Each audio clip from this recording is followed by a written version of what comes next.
Le MR réunit également ses troupes dans le Hainaut, des troupes gonflées à bloc et très confiantes. Les valeurs du travail ont été mises en avant. Il faut dire qu'on n'est plus qu'à 39 jours des élections. Aujourd'hui, que ce soit le PS, Écolo ou PTB, c'est 10 à 20 milliards d'euros de taxes en plus. C'est complètement un non-sens et de la folie parce que c'est la classe moyenne qui paye à la fin.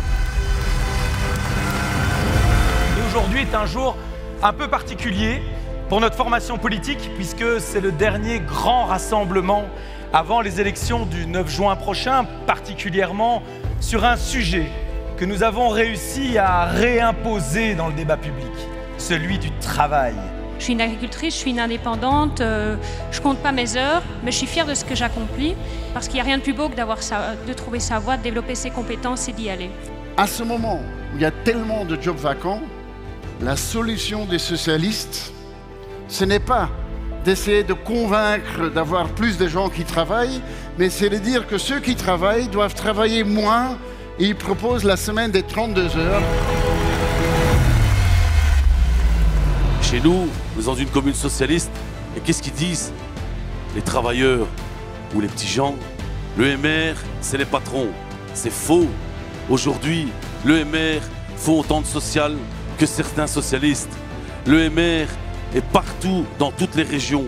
Écolo nous dit qu'ils veulent une réforme fiscale pour les gens qui gagnent moins de 4 000 € bruts par mois.